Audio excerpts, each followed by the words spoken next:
Bab 299, Raizakia, 5. Di-upload oleh Baca Suara. Jangan lupa like dan subscribe, agar kami semangat upload lebih banyak. Dia bisa saja membunuh Raizakia. Seandainya Raizakia berpegang teguh pada bentuk drakoniknya, pertempuran akan memuncak dalam kemenangan Yujin. Namun, didorong oleh naluri primal untuk mempertahankan diri, Raizakia melepaskan harga diri dan martabatnya, dengan asumsi kedok manusia saat ia maju ke arah Yujin. Yujin telah menghabiskan setiap sumber daya yang tersedia dalam bentrokannya melawan Raizakia. Pengapian telah dilepaskan, memanfaatkan sepenuhnya kemampuannya. Keunggulan, pedang cahaya bulan, pedang suci, pedang kosong, gerhana, dan berbagai senjata dan teknik lainnya semuanya telah dibawa untuk menanggung. Aura berapi-api yang menyelimuti Yujin terus menyala dengan ganas, semangatnya dicerminkan oleh tekad yang tak tergoyahkan di dalam dirinya. Itu akan terus terbakar selama tubuh Yujin bisa bertahan. Tapi itu tidak cukup. Raizakia telah meninggalkan wujudnya sebagai naga. Dia telah berpolimorfosis menjadi bentuk manusia, dan sisik yang pernah menutupi bentuk kolosalnya sekarang terkonsentrasi pada sosoknya yang lebih kecil. Jika Yujin ingin menghancurkan musuhnya, dia membutuhkan kekuatan yang lebih besar. Pembuluh di tangannya ditekankan di atas kulit, dan jari-jarinya yang gemetar mendorong lebih dalam ke dadanya. Buk! Sebuah dentuman keras bergema di dalam kesadarannya. Yujin menahan napas, mengertakkan gigi dengan tekad. Dia bisa merasakan perlawanan. Bisakah dia benar-benar maju dengan ini? Nalurinya menolak keputusan sadarnya. Dia tahu bahwa ada kemungkinan bahwa ini adalah pilihan yang tak terhindarkan. Momok kematian membayangi dirinya, dan dia tahu keputusannya bisa menyebabkan kematiannya. Tapi jika aku terus seperti ini, aku akan tetap mati. Dia menjaga pikirannya tetap tenang dan tenang. Dia tahu bahwa bahkan jika dia terus berjuang dalam kondisinya saat ini, dia kemungkinan akan mati di tangan Raizakia. Jika itu masalahnya, dia akan bertaruh dan membakar hidupnya sampai batasnya. Bahkan jika dia harus melangkah satu kaki melintasi batas hidup dan mati, selama dia selamat, dan selama dia bisa membunuh Raizakia. Kreaek. Tanpa ragu-ragu, jari-jarinya yang kuat menggali ke dalam kulit. Buk! Dentuman keras lainnya bergema, jantungnya mempercepat ritmenya. Organ itu berdetak dengan semangat seolah-olah mengancam akan meledak, menyebabkan tubuhnya naik turun dengan setiap napas. Pikirannya menjadi kosong, tetapi itu tidak bisa dihindari. Dia mencoba sesuatu yang belum pernah dia coba di kehidupan masa lalunya, yang penuh dengan segala macam keberanian. Secara bersamaan mengaktifkan Prominence dan Ignition sudah menempatkan beban besar pada tubuhnya, tetapi dia bahkan mengaktifkan cincin Agarot untuk mempercepat penyembuhan luka-lukanya. Itu saja telah membawa Yujin begitu dekat dengan kematian. Namun, seolah-olah beban seperti itu tidak mencukupi, Yujin berani menyalakan api lebih jauh, mendorong jantungnya dan kores untuk melonjak, menambahkan bahan bakar tambahan ke neraka yang sudah menyala. Raizakia, yang telah melangkah dengan sengaja ke arah Yujin, tanpa sadar membeku di jalurnya. Apa itu? Kerutan merusak wajah makhluk sombong saat dia melihat alasan untuk berhenti tiba-tiba, emosi yang meresahkan, sensasi asing. Perasaan mengalir melalui keberadaannya, emosi yang dia tolak dengan keras, tidak peduli berapa kali itu menyerangnya. Itu adalah ketakutan. Anda, Raizakia berteriak, tangannya menggapai-gapai protes. Wiip! Sekali lagi, ekor kolosal membelah kegelapan. Yujin baru saja berhasil bangkit berdiri ketika kegelapan di sekitarnya sejenak terhenti, ekornya berhenti di tengah ayunan. Fuosh! Gelombang api menelan kehampaan, mengurangi ekor Raizakia menjadi sisa-sisa pucat di jalurnya yang berapi-api. Wah! Raizakia berteriak sambil menarik ekornya. Dia bisa melihat Yujin terhuyung-huyung berdiri di dalam nyala api. Dia bisa dengan jelas melihat penampilan Yujin bahkan dalam nyala api hitam jernih. Rambut abu-abunya melonjak dan berkibar seperti api. Mata emasnya bersinar cemerlang di tengah api. Dia tampak seolah-olah dia akan pingsan kapan saja. Yujin tampak dalam posisi genting, dan langkahnya mengejutkan. Setiap langkah yang diambilnya mengancam akan mengkhianatinya. Namun, Raizakia tidak berani bertindak gegabah. Dengan keberadaan berabad-abad yang terukir padanya, naga iblis terpaksa mengakui apa yang telah lama dia tolak, manusia yang berdiri di hadapannya bukanlah serangga sepele. Yujin berhenti goyah, langkahnya tidak lagi goyah. Dia berdiri teguh, tidak lagi bergoyang seolah siap untuk hancur. Kekuatan luar biasa dan mudah menguap yang melonjak di dalam dirinya, mengancam untuk melepaskan kekacauan, akhirnya stabil.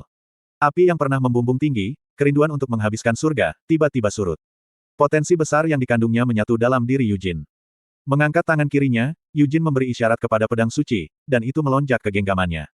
Pada saat itu, Holy Sword dan Rosario memancarkan cahaya gemilang. Jantungnya, tidak, seluruh keberadaannya, berdenyut dengan rasa sakit yang menyiksa. Yujin berjuang untuk mencegah tubuhnya terfragmentasi di bawah kekuatan ilahi yang mengalir melalui dirinya bersama dengan kekuatan cincin Agarot.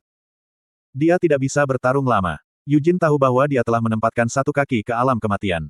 Kegagalan untuk mempertahankan kendali atas kekuasaannya akan dengan cepat mengantarkannya ke pelukan kematian yang menunggu. Namun, bibirnya melengkung menjadi senyum bengkok. Dalam sekejap, Yujin menghilang dari pandangan, dan tanpa ragu sejenak, Raizakia mengangkat kedua tangannya. Koa. Lengannya, sekarang menyerupai anggota tubuh naga yang besar dan bersisik, menyapu kegelapan. Namun, hasilnya adalah penumpahan sisik pelindungnya. Mereka terkoyak, dan darah hitam menyembur ke segala arah. Meskipun Raizakia meluncurkan serangan dengan inisiatif, Yujin menerobos, membelah dan menghancurkan semua yang menghalangi jalannya. Hamel, Raizakia berteriak, suaranya dipenuhi amarah saat dia maju ke depan. Kesombongan tidak lagi menjadi perhatian, martabat telah ditinggalkan saat dia mengambil bentuk ini. Raizakia membuat perubahan pada sihir drakoniknya yang biasa, menyadari bahwa serangan magis merupakan ancaman kecil bagi musuhnya. Dengan demikian, ia berusaha untuk mengeksploitasi keuntungan yang dimilikinya sebagai naga, sisik yang tidak bisa ditembus, fisik yang tangguh, dan cadangan kekuatan gelap yang hampir tak terbatas. Kata-kata drakonik yang dia ucapkan berubah menjadi banyak mantra augmentasi, membuka potensi penuh tubuh Raizakia. Retak, kreek, kreaek. Setiap skala yang melindungi tubuhnya menjadi dipenuhi dengan sihir pertahanan. Pikiran Raizakia semakin cepat, dan persepsinya meningkat. Mantra yang tak terhitung jumlahnya memperluas cakrawala Raizakia, memberinya kejelasan baru untuk melihat gerakan Yujin. Baru kemudian dia akhirnya melihat melalui gerakan Yujin yang sebelumnya tak terduga. Dan di sana, tepat di hadapannya, berdiri manusia. Raizakia terkejut, tubuhnya bergerak saat dia menendang tanah. Kegelapan membelah di sepanjang jalan pedang suci, langsung diikuti oleh nyala pedang kosong yang menelan, membanjiri Raizakia. Kuah! Teriaknya, melambaikan tangannya untuk melawan api. Lengannya mengalami transformasi parsial lainnya. Sisik-sisik itu tampaknya meleleh dalam api, namun dia berhasil memutuskan nyala api. Namun, Raizakia langsung dihadapkan dengan serangan gencar dari pedang cahaya bulan. Dia tidak mundur. Sebaliknya, Raizakia mengubah lengan kirinya, mencoba untuk memegang pedang cahaya bulan. Sayangnya, usahanya. Serangan itu membawa kekuatan yang keterlaluan, dan pedang cahaya bulan memotong tanpa hambatan, memotong lengan kiri Raizakia secara keseluruhan. Slot iklan, kamu bisa pasang iklanmu di sini. Namun, tidak ada darah. Pedang cahaya bulan hanya membelah seikat sisik kosong. Raizakia membuka mulutnya lebar-lebar, melepaskan serangan nafas yang melesat dalam sinar tipis. Yujin nyaris menghindari nafas, tangannya terulur. Alih-alih memegang pedang suci atau pedang cahaya bulan, dia memukul dagu Raizakia dengan tangan memegang sarung pedang. Retak. Mulut, penuh dengan nafas, tersentak, dan kepala Raizakia terbang. Meskipun tubuhnya terlempar ke belakang di samping kepalanya yang terpisah, Raizakia tidak binasa. Sebaliknya, kepala baru muncul di atas lehernya. Alih-alih mengucapkan kata-kata, Raizakia melompat ke arah Yujin. Raizakia tahu bahwa dia tidak bisa membiarkan jarak antara dia dan Yujin. Dia takut dengan monstrositas apa yang Yujin mampu lakukan dengan kekuatannya saat ini, mengingat titik hitam yang dia panggil sebelumnya. Pertempuran jarak dekat, itu tidak normal untuk seekor naga. Namun, itu tidak berarti bahwa itu dia tidak percaya diri. Dia telah memperkuat tubuhnya melalui sihir drakonik. Dia memiliki sisik naga dan kekuatan regeneratif superior. Tapi bagaimana dengan manusia? Benar, kekuatan yang memenuhi tubuhnya luar biasa. Namun, kekuatannya sama sekali tidak permanen. Manusia membakar hidupnya sendiri dengan imbalan kekuatan yang luar biasa ini. Selama Raizakia bisa bertahan selama beberapa jam, nyala api akan berkurang dan mati dengan sendirinya, seiring dengan kehidupan manusia. Jadi haruskah dia melarikan diri sampai saat itu, menunggu waktunya? Tidak, Raizakia tidak berniat menghibur gagasan itu. Dia akan membunuh manusia. Dia akan membunuh manusia sebelum apinya padam. Dia akan melahap manusia hidup-hidup. Api dan kekuatan gelap bertabrakan. Kedua kekuatan itu berpegangan satu sama lain dan kusut, tidak menyerah satu sama lain. Yujin menari dengan pedang suci dan pedang cahaya bulan, dan Raizakia mengayunkan kedua tangannya sambil melindungi tubuhnya dengan sisik. Hasilnya adalah hujan sisik dan darah. Namun, luka Raizakia sembuh dan segera diperbaiki. Dia menyerang dengan kakinya, tapi kali ini, itu tidak berubah menjadi ekor kolosal. Sebaliknya, transformasi itu lebih licik dan manipulatif. Pelengkap tipis seperti ular yang dihiasi dengan sisik naga dan memancarkan kekuatan gelap jahat melingkar di sekitar tubuh Yujin. Namun, sama seperti cambuk ular beludak berusaha menjerat Yujin, nyala api hitam meletus di sekelilingnya, mengurangi proyeksi ular menjadi abu. Wah! Ular-ular itu memuntahkan darah hitam saat mereka terbakar sampai garing oleh api mana. Darah Raizakia, kabut racun, menyerang tubuh Yujin. Pedang suci bergetar sebagai tanggapan, dan perlindungan kekuatan suci menahan kabut beracun. Wah! Sebuah bola api putih naik dari belakang Yujin Swing of Prominence. Itu adalah Eclipse. Mata Raizakia dipenuhi dengan keterkejutan saat melihat matahari. Serangan yang disulap Yujin sebelumnya membutuhkan waktu, tetapi dia sekarang jauh lebih cepat dari sebelumnya. Gerhana berubah menjadi hitam dalam sekejap, lalu terlempar ke arah Raizakia. Naga hitam menyulap penghalang pelindung sebelum melompat mundur. Kreaek. Sayangnya, penghalang itu tidak bertahan lama. Setelah menembus batas, Eclipse melahap lengan kiri Raizakia. Kuah! Api menggerogoti lengannya, dan Raizakia memotong lengan kirinya dengan jeritan kesakitan. Namun, meski telah memotong lengannya, Eclipse terus membakar lengan kiri Raizakia sebelum meledak. Raizakia nyaris tidak bisa melarikan diri, tetapi sepasang mata tajam muncul tepat di belakangnya. Itu adalah Yujin. Dia memegang pedang suci di pinggang Raizakia, yang dibiarkan rentan saat menusuk dadanya dengan pedang cahaya bulan. Raizakia lebih waspada terhadap pukulan yang ditujukan ke dadanya daripada pedang suci. Dalam sekejap, sisik yang melindungi tubuhnya menjadi terkonsentrasi di dadanya. Pedang suci berhasil memotong tubuh Raizakia menjadi dua, dan pedang cahaya bulan sepenuhnya menembus lapisan sisik yang padat. Bagian atas tubuh Raizakia berguling-guling di tanah sebagai tunggul.